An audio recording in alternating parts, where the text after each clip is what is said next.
So first of all, thanks, a huge thank you to Tim Topham for joining us, because now it is, he's been up for a while waiting for us to get this on the road. So thank you, Tim. How are you? Good, Leila. It's always a pleasure to hang out with you two. You know, you're very close to my heart. And Bradley is here with us as well. Hello, Bradley. Hello, everybody, and you're very close to my heart. I'm trying to sound Australian. Yeah. That was terrible, Bradley. Okay, sorry. Never try that again. We have the situation where we have some musicians relying entirely on their eye to play music, meaning they're reading music.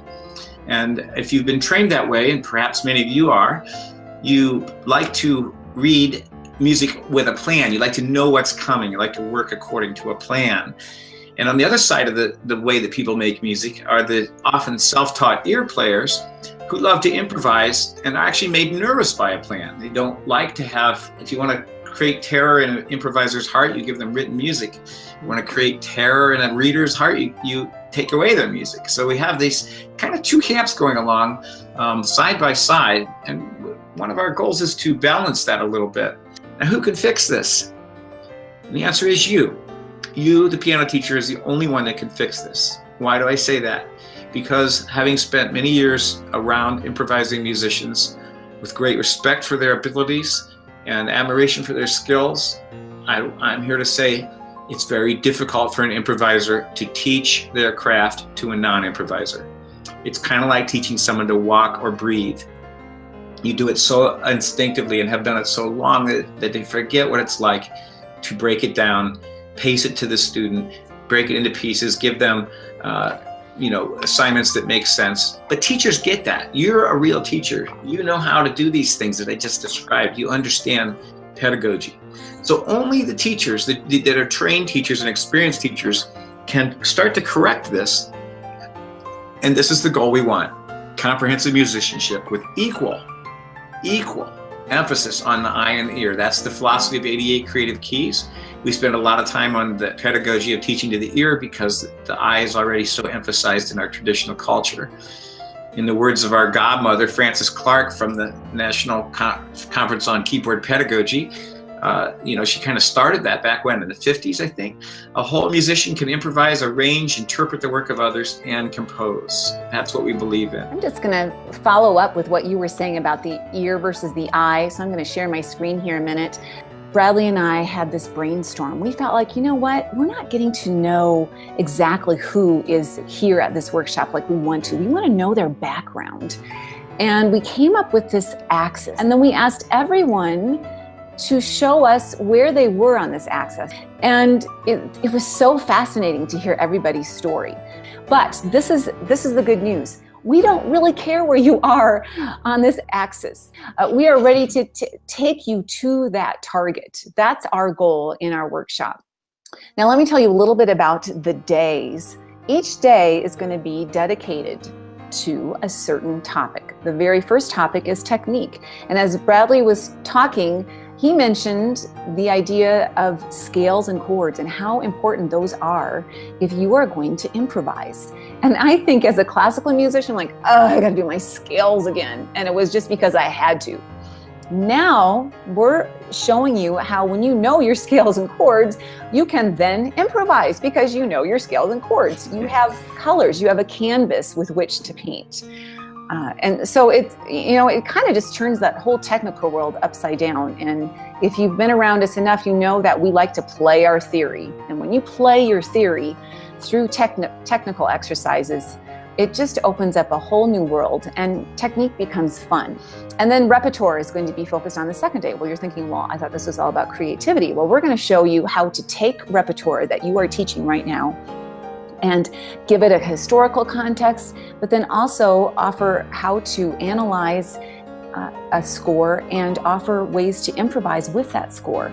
I think this is my favorite way of introducing the idea of improvising to a student, giving them permission to play off the page after they've learned it on the page. So stay tuned for that day. And then the third day, of course, this will probably be everyone's favorite, the self-expression day. How do you play by ear? How do you play lead sheets? How do you do all of those things away from the page? And how do you find your inner voice? That will be that third day. Then if you notice, woven into each of these days is the idea of creativity. How do you teach these things in groups, and how do you use technology to create or to build technique, and how can that enhance learning repertoire? And we just feel like those aren't separate subjects. Those are all woven into these 3 days. So I hope you will join us, and take it away, Tim.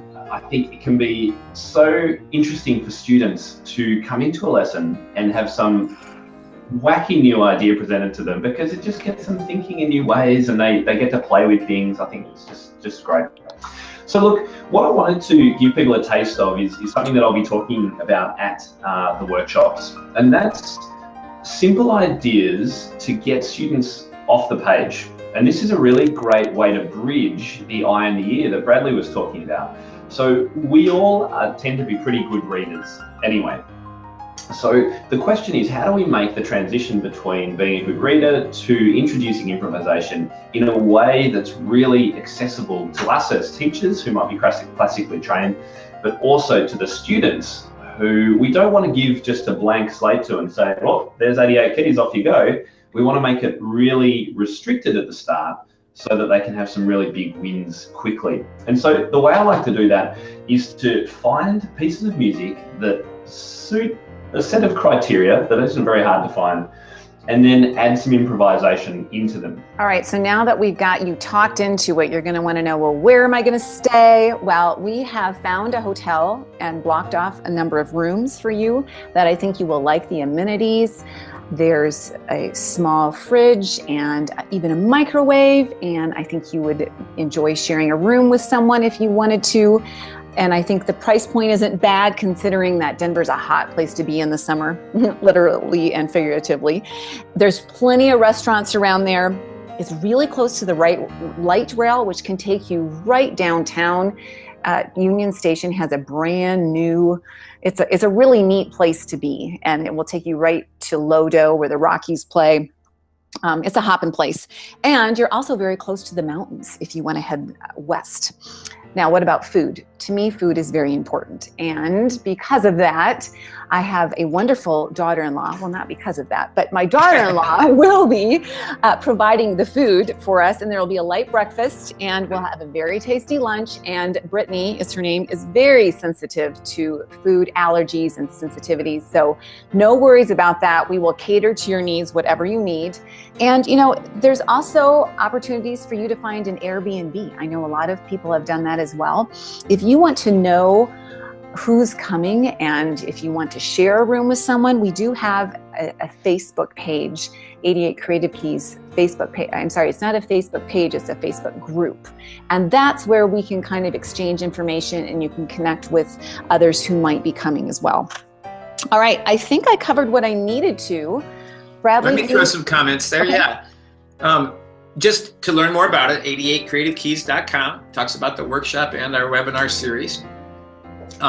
If you have questions about where is that Facebook page or whatever, you can contact us. Both Leila and I are on Facebook. Since Tim is a guest, we will ask you to direct workshop related questions to us.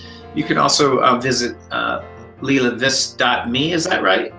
Leila, leilaviss.me.com. No, I meant your website.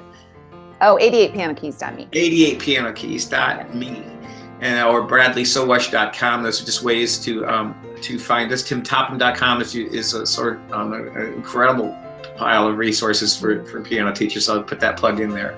But yeah, the other thing I just want to say is that one of the things that happens in a live workshop over several days is that people become friends. There really is kind of a community of the last 5 years we've done this, of people who stay in touch.